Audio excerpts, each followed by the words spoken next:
કચ્છના પશ્ચિમ છેડે અરબી સમુદ્રના કિનારે આવેલું પવિત્ર કોટેશ્વર મહાદેવ મંદિર શ્રદ્ધાળુઓ માટે આસ્થાનું મહત્વનું ધામ છે.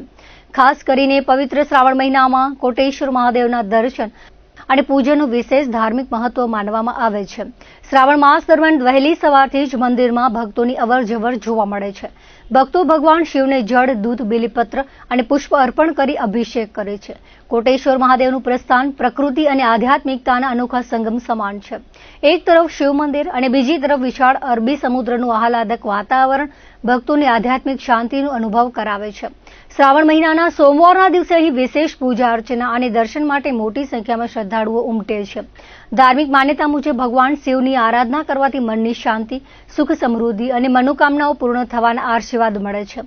કહેવામાં આવે છે કે કોટેશ્વર મંદિર જે સ્થળ પર છે ત્યાં રાવણ જ્યારે શિવ ભક્તિ કરીને અમર થવાનું વરદાન ભગવાન શિવ પાસેથી મેળવી લંકા પરત ફરી રહ્યો હતો ત્યારે આ સ્થળ પર ઋષિમુનિઓએ ગાય ફસાયા હોવાનું છલ કરી અને રાવણને શિવલિંગ નીચે મૂકવા પર મજબૂર કર્યો હતો અને તેનું અમર થવાનું જે વરદાન મળ્યું હતું તે ભંગ થયું હતું અને અહીંયા કોટેશ્વર મંદિર બન્યું હતું. આમ શ્રાવણ માસમાં કોટેશ્વર મહાદેવની ભક્તિ અને દર્શનનો અનુભવ શ્રદ્ધાળુઓ માટે આધ્યાત્મિક આસ્થા સાથે કચ્છની પ્રાચીન ધાર્મિક પરંપરાને નજીકથી અનુભવવાની એક અનોખી તક બની રહે છે.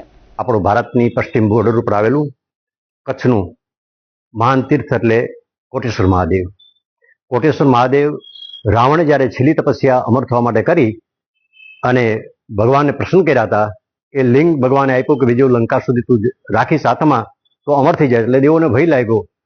એટલે સિંધ નદી અને સાગરનો એ સંગમ હતો. આવી એક દેવોએ માયા રચી અને રાવણની મદદ માગી. ભાઈ આ ગાય કાદોમાં ખૂતી ગઈ તું મદદ કરે, એમ જ જતો રહીશ તો ગાયનું મૃત્યુ થશે, તને ગૌહત્યાનું પાપ લાગશે. એટલે રાવણ ગાય કાઢવા માટે નીચે આવે. ખૂબ રાવણે ગાય કાઢવાનો પ્રયત્ન કરી જોયો. ગાય નીકળતી એટલે જુસ્સામાં એ લિંગને પોતે નીચે મૂકી દઈશ અને ફરી ગાય કાઢવા માટે જાય તો ત્યાં બધી માયા અદૃશ્ય થઈ ગઈ.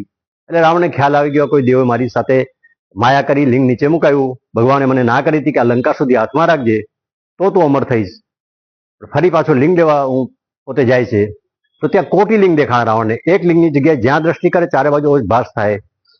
એટલે રાવણ વિદ્વાન હતો, પોતાની વિદ્યાના બળથી આ મૂકેલા લિંગને ઓળખી જાય.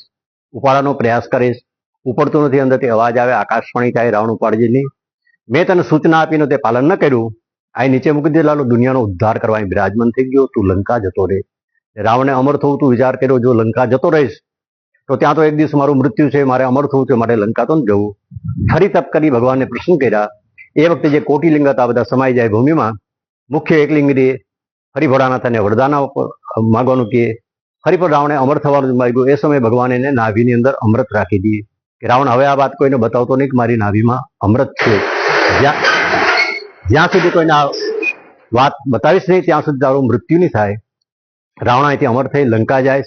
એ વાત એના ભાઈ વિભીક્ષણને બતાવી દે, મને કોઈ દેવ મારી ન શકે કારણ કે મારી નાભીમાં અમૃત છે. આમ ભેદ ખોલ્યા પછી ભગવાન રામનાથથી રાવણનું મૃત્યુ થાય, મોક્ષ થાય. એ સમયે 33 કોટી દેવ બધા દેવ અહીંયા આવે ભગવાનની સ્થાપના કરવા અને ઉત્સવ મનાવવા કે રાવણ એટલી મોટી શક્તિ અહીં પ્રાપ્ત કરી હતી અને દેવો પણ બધા રાવણના હાથથી મુક્ત થઈ ગયા. એટલે 33 કોટી દેવો આવી ભગવાન નારાયણના હાથથી ભગવાન ઉપર જલનો અભિષેક કર્યો.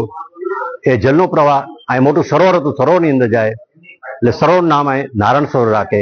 એમાં બધા દેવો સ્નાન કરે, અહીં ભગવાનની સ્થાપના કરે અને કોટીલિંગ બનાતા એટલે દેવો કોટેશ્વર નામ આપે.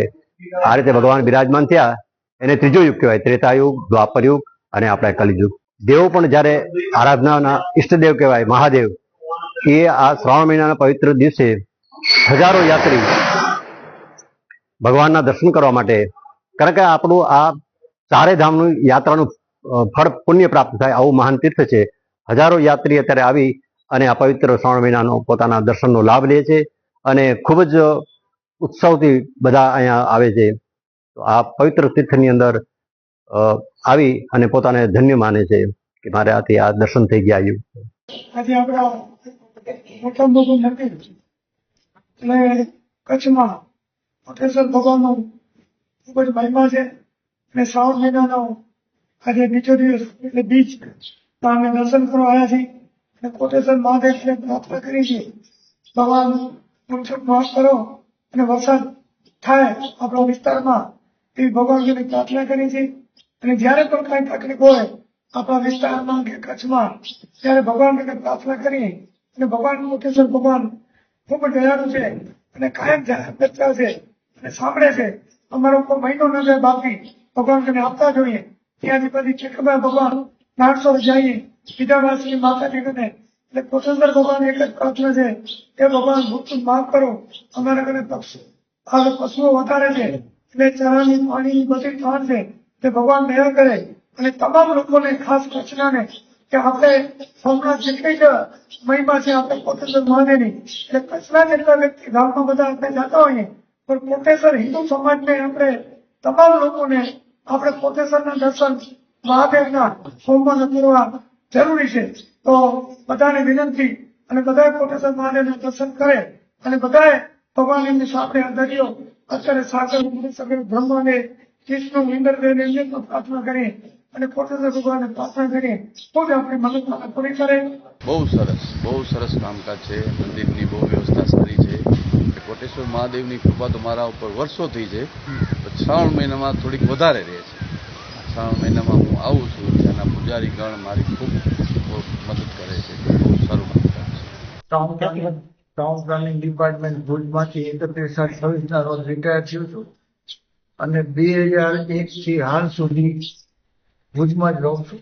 અને દર મહિને અથવા 2 મહિને દાદા દર્શન કરવા અમે કોટેશ્વર દાદા દર્શન કરવા આવીએ છીએ. અને શ્રાવણ મહિનામાં અચૂક 2 થી 3 વખત આવીએ છીએ.